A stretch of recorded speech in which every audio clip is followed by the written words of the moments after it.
प्रधानमंत्री नरेंद्र मोदी ने आज एक वर्चुअल समारोह के माध्यम से राजमाता विजयाराजे सिंधिया के सम्मान में 100 रुपए का सिक्का किया जारी। प्रदेश भाजपा कार्यालय पर मुख्यमंत्री योगी आदित्यनाथ, प्रदेश अध्यक्ष वर्चुअल कार्यक्रम में रहे मौजूद। सरकार ने सरकारी कर्मचारियों के लिए एलटीसी योजना में कैश वाउचर स्कीम का किया ऐलान। वर्ष 2018 से 2021 के स्लैब के लिए योजना होगी लागू। बाजार में मांग को प्रोत्साहन देने के लिए कई कदमों का ऐलान। प्रदेश में कोरोना संक्रमण की रिकवरी दर बढ़कर हुई 89.7%। पिछले 24 घंटों में कोरोना संक्रमण के 2234 नए मामले आए सामने।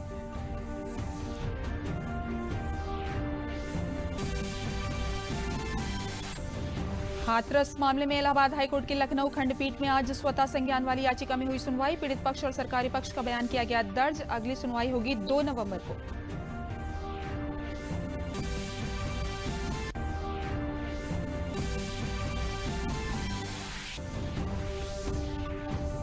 प्रधानमंत्री नरेंद्र मोदी ने आज एक वर्चुअल समारोह के माध्यम से राजमाता विजयाराजे सिंधिया के सम्मान में 100 रुपए का सिक्का किया जारी। उनके जन्म शताब्दी के उपलक्ष्य में वित्त मंत्रालय द्वारा दिया गया विशेष सिक्का जारी किया गया है।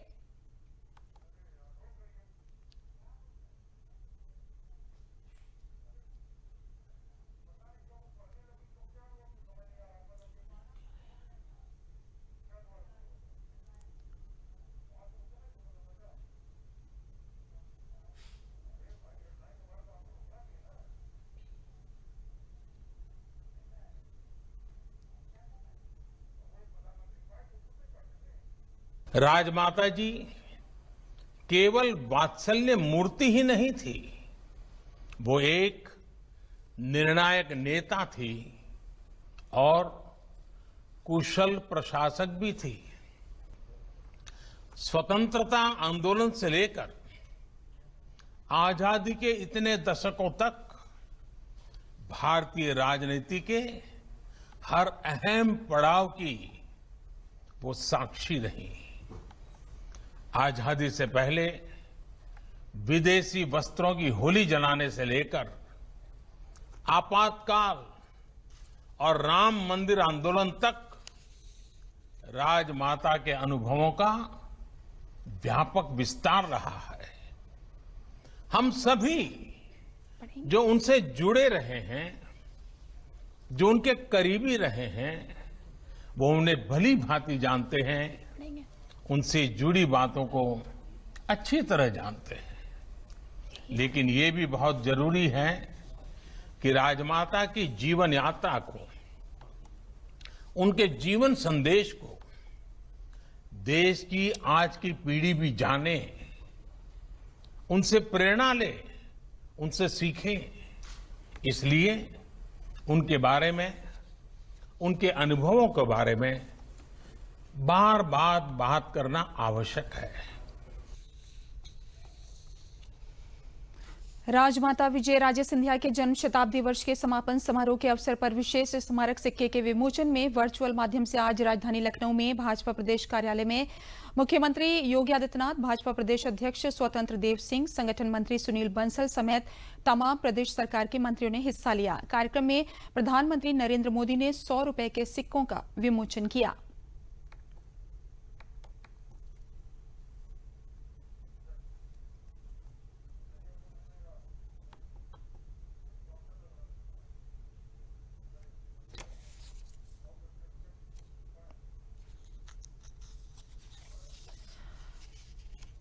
सरकार ने सरकारी कर्मचारियों के लिए यात्रा भत्ता अवकाश योजना में कैश वाउचर स्कीम का ऐलान किया है। सरकारी कर्मचारियों को और राहत देते हुए सरकार ने इस स्कीम की घोषणा की है। इस स्कीम के तहत कर्मचारियों को यात्रा भत्ता के एवज में मिलने वाली नकद रकम का बाजार में सर्कुलेशन होगा और इसका असर देश की अर्थव्यवस्था पर पड़ेगा। वित्त मंत्री निर्मला सीतारमण से अर्थव्यवस्था से जुड़ी कई योजना का ऐलान किया। सबसे पहले उन्होंने यात्रा भत्ता अवकाश योजना में कैश वाउचर स्कीम का ऐलान किया। वित्त मंत्री ने बताया कि इस स्कीम से सरकारी कर्मचारी की जेब में ज्यादा पैसा आएगा। जब ज्यादा पैसा होगा तो वो उसे खर्च करेगा। इस खर्च का लाभ समाज के अन्य तमाम वर्ग और अर्थव्यवस्था पर पड़ेगा।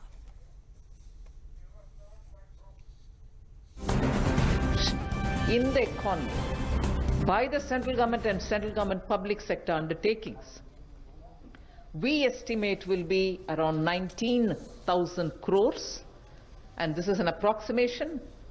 and demand infusion, even if, let us say, just 50% of the states opt to give this facility, because even their state government employees do get LTC.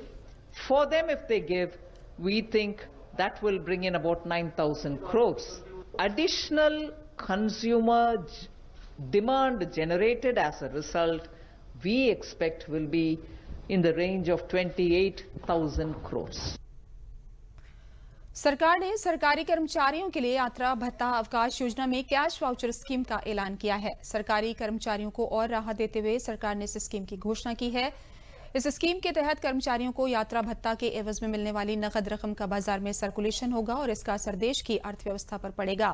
वित्त मंत्री निर्मला सीतारमण ने अर्थव्यवस्था से जुड़ी कई योजना का ऐलान किया। सबसे पहले उन्होंने यात्रा भत्ता अवकाश योजना में कैश वाउचर स्कीम का ऐलान किया। वित्त मंत्री ने बताया कि इस स्कीम से सरकारी कर्मचारी के जेब में ज्यादा पैसा आएगा। जब पैसा होगा तो वो उसे खर्च करेगा। इस खर्च का लाभ समाज के अन्य तमाम वर्ग और अर्थव्यवस्था पर पड़ेगा। अपर मुख्य सचिव स्वास्थ्य अमित मोहन प्रसाद ने प्रेस वार्ता में बताया कि प्रदेश में पिछले 24 घंटों में कोरोना संक्रमण के 2,234 नए मामले सामने आए हैं और पिछले 24 घंटों में ही 3,342 कोरोना संक्रमित मरीज उपचार के बाद पूरी तरह से ठीक होकर डिस्चार्ज किए गए हैं। अब तक प्रदेश में कोरोना संक्रमण से 3,93,908 मरीज उपचार के बाद स्वस्थ होकर डिस्चार्ज किए जा चुके हैं, जिसके बाद प्रदेश में रिकवरी दर बढ़कर 89.7% हो गई है। उन्होंने बताया कि प्रदेश में कोविड-19 के 38,815 सक्रिय मामले हैं। उन्होंने बताया कि 10 सप्ताह के बाद प्रदेश में एक्टिव केसेस की संख्या 40,000 के नीचे हुई है।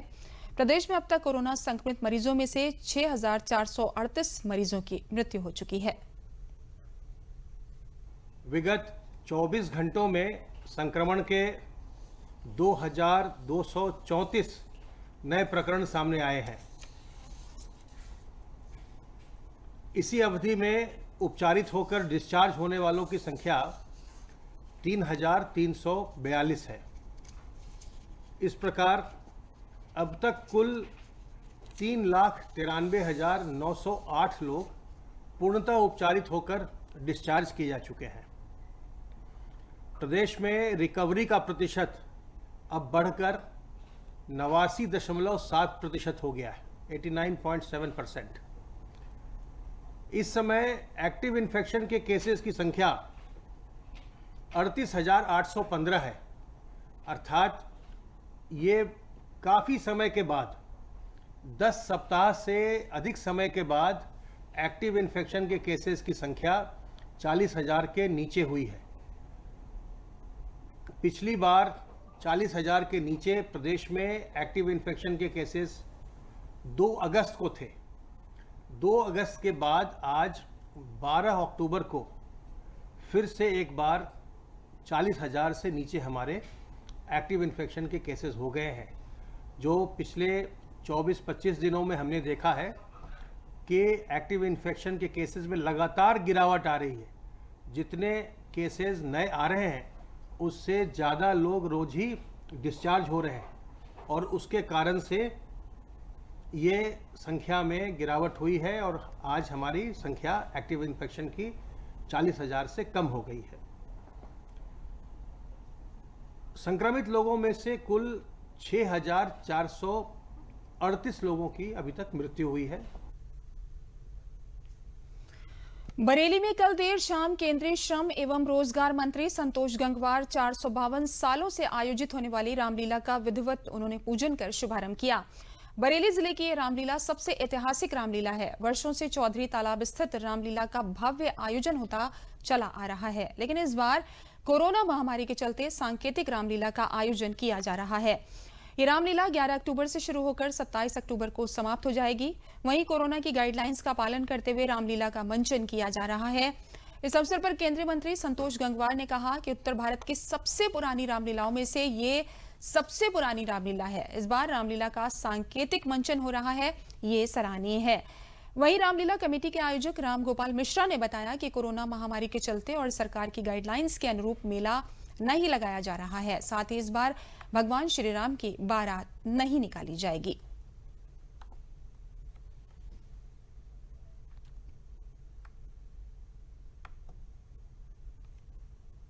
उत्तर भारत की सबसे पुरानी रामलीलाओं में से ये रामलीला है। 452 वर्ष हो गए, 453वीं लीला हो रही है और हम धन्यवाद देंगे आयोजकों को, खासतौर से श्री राम गोपाल जी को।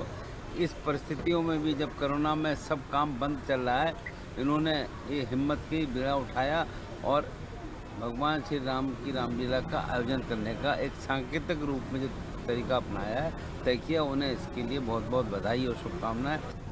452 साल से निरंतर ये रामलीला उत्तर भारत की बहुत प्राचीन रामलीला है, जैसा आदरणीय मंत्री जी ने बताया।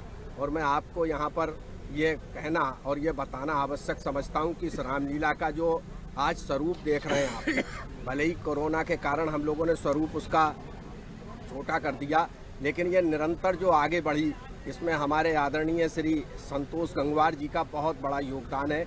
उन्होंने 14-15 वर्षों तक निरंतर अध्यक्ष के रूप में इस रामलीला का बहुत अच्छा मंचन किया और रामलीला को शिखर पर पहुंचाने का काम किया। समाचार अभी और भी हैं, लेकिन पहले लेते हैं ये विराम। अरे आशा देखे आइल बानी कि घर में कौनो बच्चा के बुखार ता नहीं खे आवत। छुटकी के हल्का से बुखार आ रहल बा, मौसम बदलता ना। अरे फिर ताई के लेके तुरंत ब्लॉक या जिला के सरकारी अस्पताल जा। काहे? बुखार शुरू ही तो भइल बा। अरे नहीं दीदी, कौनो बुखार दिमागी बुखार हो सकेला। ई बच्चा के शारीरिक और मानसिक रूप से विकलांग बना सकेले और दिमागी बुखार जानलेवा हो सकेले। अरे बाप रे, हम छुटकी के अब्बे ही लेकर जाता नहीं।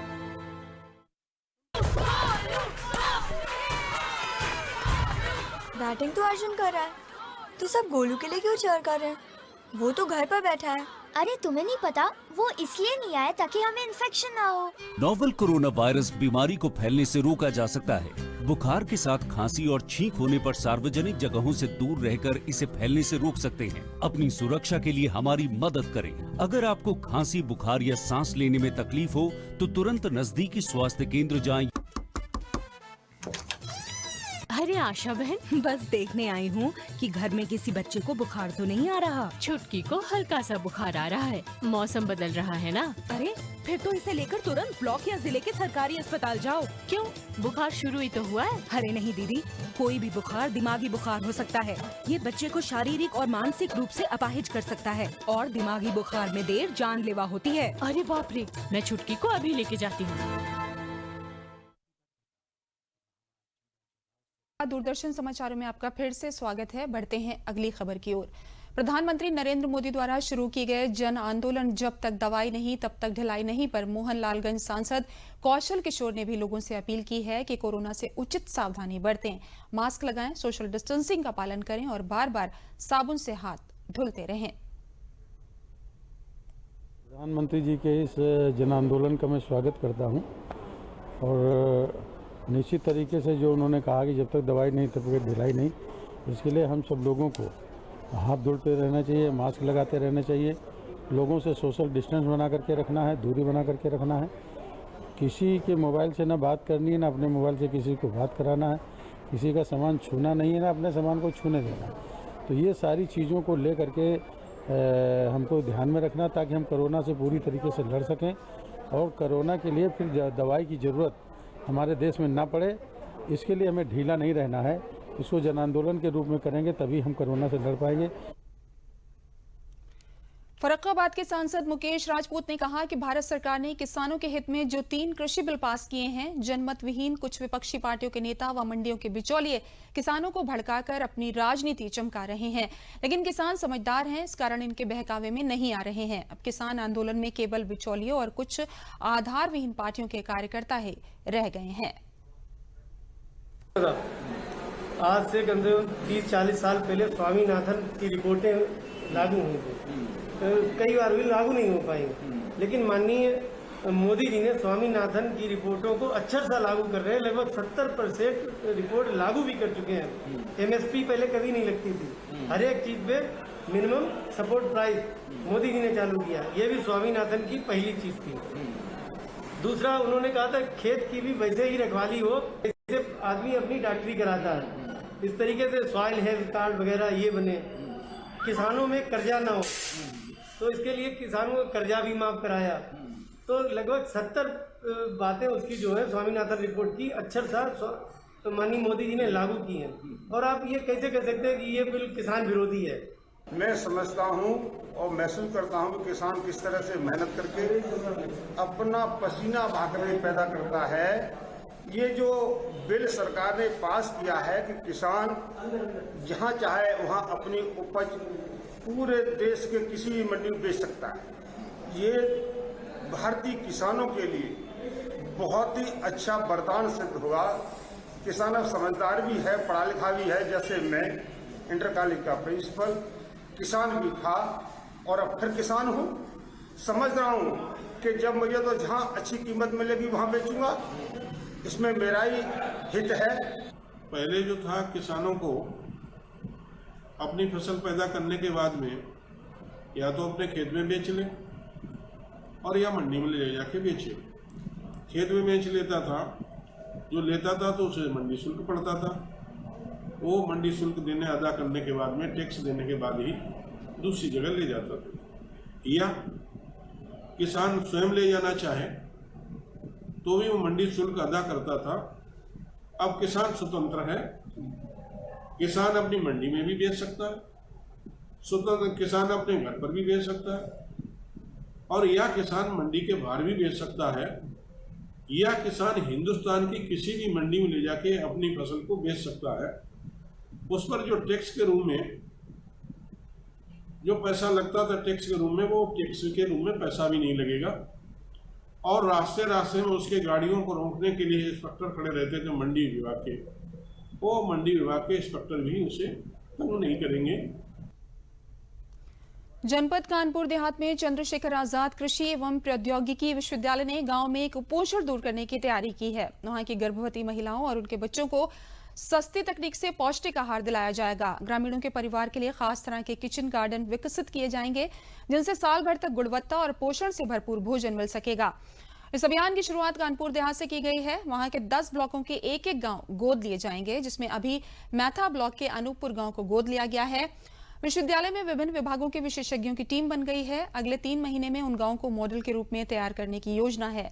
सीएससी के अंतर्गत 23 जिले आते हैं। कुलपति ने विश्वविद्यालय की तकनीकी गांव तक पहुंचाने का निर्णय किया है।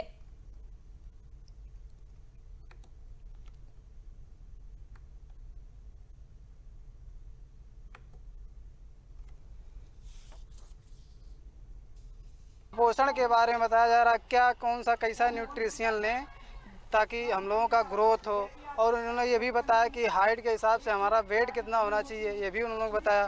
तो उन्होंने ये यहाँ पे जनगणना की है, तो उनको ये पता चला है कि यहाँ के जो लोग हैं कुपोषित हैं, तो उसी पर कार्यक्रम चल रहा है। अनूपपुर गांव में एक जय संवर्धित गांव यानी बायो फोर्टिफाइड विलेज का एक कंसेप्ट जो देश में पहली बार हम लोगों ने किया है। इस कार्यक्रम के तहत यहाँ आने से पहले हम सभी लोगों ने कानपुर देहात में के डिफरेंट ब्लॉक पे जाकर के कुछ गांव का सर्वेक्षण किया, और सर्वेक्षण से के बाद हम लोगों को ये पता चला कि अनूपपुर गांव को हम लोगों को बायो फोर्टिफाइड विलेज के रूप में आगे ले जाना चाहिए। हाईकोर्ट की लखनऊ पीठ ने हाथरस मामले में पीड़िता के परिवारजनों के साथ डीजीपी व अन्य सभी अधिकारियों से जानकारी लेते हुए उनके बयानों को रिकॉर्ड पर लिया। राज्य सरकार की ओर से जवाब पेश किया गया। अदालत ने अगली सुनवाई 2 नवंबर को नियत की है। अदालत ने कहा कि अगली सुनवाई पर एडीजी लॉ एंड ऑर्डर व विशेष सचिव स्तर का अधिकारी अदालत में उपस्थित होगा। यह आदेश न्यायमूर्ति पंकज मित्तल व न्यायमूर्ति राजन राय की पीठ ने स्वतः संज्ञान वाली याचिका पर दिए हैं।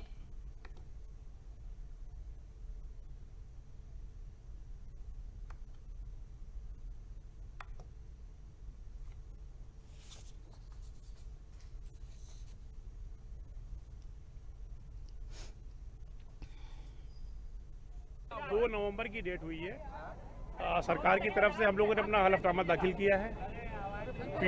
पीड़ित पक्ष के परिवार के सारे लोग कोर्ट में हाजिर हुए थे। कोर्ट ने उनसे भी पूछताछ किया है। एसीएस होम और एडीजी लॉ एंड ऑर्डर और डीएम हाथरस, उनसे भी कोर्ट ने पूछताछ की है। डिटेल्ड ऑर्डर अभी बाद में पास होगा। अंतिम संस्कार के बारे में ही डिसीजन अभी होना है। हमने अपना पक्ष रखा है, पीड़ित पक्ष ने अपना पक्ष रखा है, सरकार ने अपना पक्ष रखा है। अब जो भी निर्णय आएगा उसके बाद अभी 2 नवंबर सरकार की जो मांगे थी, जैसे हम सभी लोगों ने देखा कि जो SIT जांच कर रही है, उस जांच की रिपोर्ट जो है वो पब्लिक में आ रही हैं बाहर, तो ये इसको गोपनीय रखा जाए, ये हमारी प्रेयर थी। तो कोर्ट ने इसको कंसीडर कर लिया है। दूसरा है कि केस को ट्रांसफर किया जाए। तो कोर्ट का कहना है कि अभी तो इन्वेस्टिगेशन चल रहा है, देन आफ्टर। तो मेरा भी वही रिक्वेस्ट था कि ट्रायल जो है वो यूपी के बाहर हो, या तो दिल्ली या मुंबई में, अकॉर्डिंग टू पीड़ित जो भी परिवार है उसके तरफ से। तीसरा है जो सिक्योरिटी का, क्योंकि सिक्योरिटी आज तो स्टेट कर रहा है, कल उनका क्या होगा, तो उनको तब तक एटलीस्ट सिक्योरिटी प्रोवाइड की जाए जब तक ये जो केस है पूरा फाइनल ना हो जाए, अपील तक। नॉट ओनली ट्रायल, अपील तक हाई कोर्ट में भी जाएगा, सुप्रीम कोर्ट में भी जाएगा। अगर इसको डेथ सेंटेंस दिया जाता है तब तो ये प्रेसिडेंट ऑफ इंडिया तक भी जाएगा। निर्भया केस में आपने देखा कि ये प्रोसीजर जो है बहुत ही लंबा चलता है, तो तब तक इनको सिक्योरिटी प्रोवाइड करना है। वाराणसी में विश्वनाथ मंदिर की सुरक्षा में तैनात सीआरपीएफ की 95 बटालियन के कमांडेंट नरेंद्र पाल सिंह के नेतृत्व में आज महादेव नगर कॉलोनी में स्वच्छता, सैनिटाइजेशन, वृक्षारोपण का कार्यक्रम किया गया। इस कार्यक्रम के मुख्य अतिथि प्रदेश के निबंधन राज्य मंत्री रविंद्र जायसवाल थे। इस अवसर पर प्रदेश सरकार के वृक्षारोपण के ब्रांड एम्बेसडर अनिल सिंह ने लोगों को वृक्षारोपण तथा पर्यावरण, जल इत्यादि की सुरक्षा के लिए शपथ ग्रहण भी कराया। कॉलोनी वासियों ने शपथ ग्रहण कर कहा कि हम वृक्षों और पर्यावरण तथा जल की सुरक्षा करेंगे। सीआरपीएफ 95 बटालियन के कमांडेंट ने बताया कि कॉलोनी की स्वच्छता और सैनिटाइजेशन करके आज 151 पौधों का वृक्षारोपण किया गया। इस कोरोना काल में लोगों को डरने से काम नहीं चलेगा, बल्कि कोरोना को हराने के लिए स्वच्छता, सैनिटाइजेशन और मास्क 2 गज की दूरी ही जरूरी है।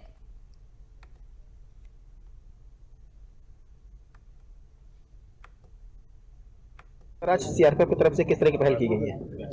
सीआरपीएफ अपने जो ड्यूटीज़ है उस ड्यूटी के अलावा अपने सामाजिक उत्तरदायित्व को पूरा करने के लिए तत्पर है। 95 बटालियन सीआरपीएफ जो बनारस में तैनात है वो कई एनजीओज़ के साथ मिलकर और सरकारी संस्थाओं के साथ मिलकर अलग अलग वो कार्य कर रहे हैं जो कि सामाजिक सरोकार को पूरा करने के लिए बहुत आवश्यक है। इसी क्रम में आज महादेव नगर कॉलोनी में माननीय मंत्री जी श्री रविंद्र जायसवाल जी के साथ में हम लोगों ने ये कार्यक्रम रखा था। उनके नेतृत्व में आज सीआरपीएफ की टीम यहाँ पर आई है। यहाँ पर 151 पौधे लगाए गए हैं और इसके साथ साथ इस पूरी कॉलोनी को केमिकल सैनिटाइज किया गया है, जिससे कि यहाँ के लोग अपने इस कॉलोनी के अंदर अच्छी तरीके से भ्रमण कर सके, रह सके और कोरोना से उनका डर समाप्त हो। और साथ साथ सीआरपीएफ की पूरी टीम, मैं बताना चाहूँगा कि वाराणसी की जो यहाँ पर टीम है सीआरपीएफ की, वह केवल मंदिर मस्जिद की रक्षा नहीं कर रहा है, बल्कि लोगों में अवेयरनेस के लिए, मोटिवेशन के लिए भी खुद निकल करके वो सफाई के अभियान में, पेड़ लगाने में और सैनिटाइज करने के अभियान में लगी रहती है।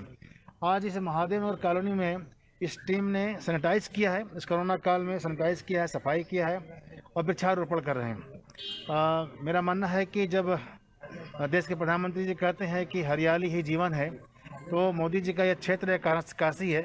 उनके इस मोटिवेशन पर सभी काशी के लोगों ने अपने घर में सफाई और पेड़ लगाने के लिए। गोंडा में हुई साधु की हत्या और हाथरस मामले पर विपक्ष द्वारा लगातार हमला होने पर पलटवार करते हुए उत्तर प्रदेश अनुसूचित जाति वित्त विकास निगम के अध्यक्ष लालजी निर्मल ने कहा कि विपक्ष के पास कोई मुद्दा नहीं बचा है। उन्होंने पूछा, कांग्रेस नेता राजस्थान मामले पर खामोश क्यों हो जाते हैं। उन्होंने कहा कि देश और प्रदेश प्रधानमंत्री नरेंद्र मोदी और योगी आदित्यनाथ के नेतृत्व में निरंतर प्रगति की ओर अग्रसर है। लखनऊ में लोकनायक जयप्रकाश नारायण की याद में आयोजित गोष्ठी में शिरकत करने के बाद उन्होंने ये बात दूरदर्शन से कही।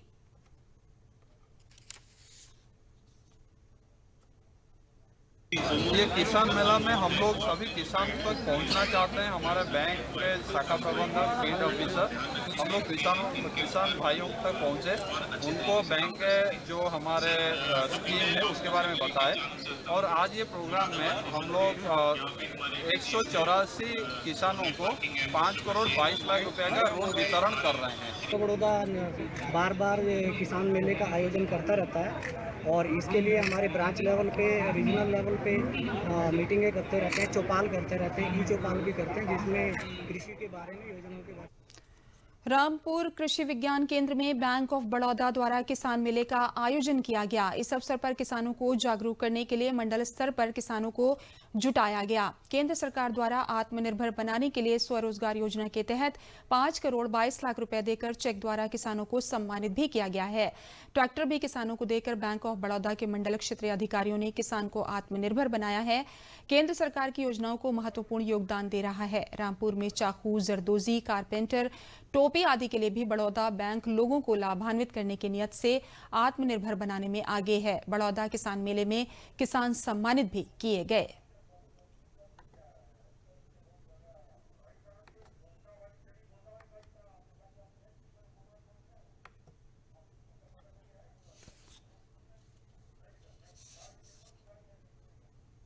ये किसान मेला में हम लोग सभी किसान तक पहुंचना चाहते हैं। हमारे बैंक के शाखा प्रबंधक, फील्ड ऑफिसर, हम लोग किसान भाइयों तक पहुंचे, उनको बैंक के जो हमारे स्कीम है उसके बारे में बताए।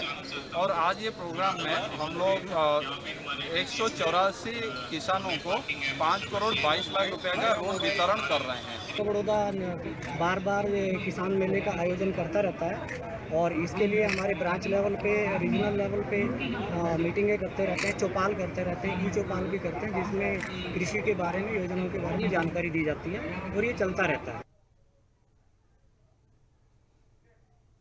और बात अब अपनी सुरक्षा की, कोविड-19 से बचाव की और डीडी न्यूज की खास मुहिम मास्क अप इंडिया की। देखते हैं क्या है ये पहल। वैश्विक महामारी कोविड-19 जिसका कहर संपूर्ण मानव जाति को अपनी आगोश में ले चुका है। टीका या दवाई उपलब्ध होने तक महामारी के खिलाफ मानवता की जंग जारी है। ऐसे में सबसे जरूरी है सावधानी और बचाव।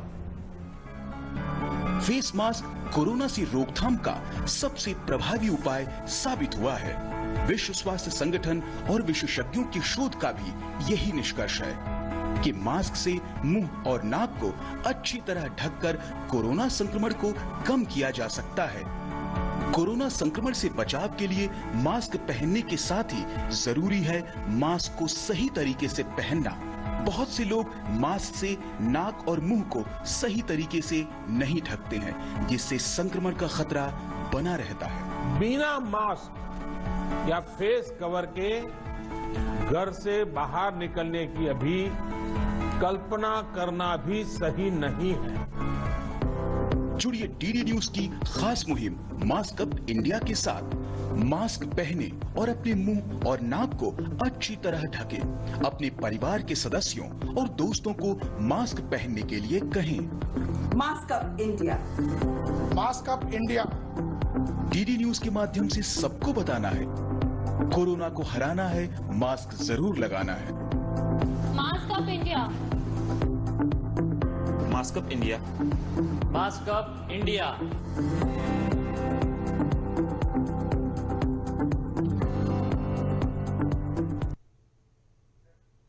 कोरोना को हराना है, मास्क जरूर लगाना है। कोरोना से बचने और खुद को सुरक्षित रखने के लिए आप सभी से अपील है कि मास्क जरूर पहनें, 2 गज की दूरी रखते हुए सोशल डिस्टेंसिंग का पालन करें और बार बार साबुन से अपने हाथ जरूर धोते रहें। आप लोगों के लगातार प्रयासों से ही भारत जीतेगा और कोरोना हारेगा। बढ़ते हैं अगली खबर की ओर। भारत सरकार की महत्वाकांक्षी स्वामित्व योजना के तहत महोबा जिला मुख्यालय कलेक्ट्रेट सभागार में भाजपा सांसद पुष्पेंद्र सिंह चंदेल, सदर विधायक राकेश गोस्वामी, जिलाधिकारी सत्येंद्र कुमार द्वारा ग्रामीण क्षेत्र के 54 लोगों को उनकी आबादी भूमि पर मालिकाना हक प्रदान करने हेतु घरौनी कार्ड वितरित किए गए। ग्रामीण आबादी सर्वेक्षण के अंतर्गत पायलट प्रोजेक्ट के रूप में जिले की कुल पहाड़ तहसील के 10 ग्रामों को चयनित किया गया था। इन गांवों में ड्रोन सर्वेक्षण के उपरांत घरौनी प्रॉपर्टी कार्ड तैयार कराए गए, जिन्हें आज 1117 लाभार्थियों को संबंधित गांव में जाकर लेखपालों द्वारा घर घर वितरण किया गया। कार्यक्रम में डीएम ने लोगों को स्वामित्व योजना के बारे में जानकारी देते हुए कहा कि घरौनी कार्ड मालिकाना हक मिलने के कारण अब लोग आसानी से अपनी आबादी भूमि पर ऋण व अन्य वित्तीय लाभ प्राप्त कर सकेंगे।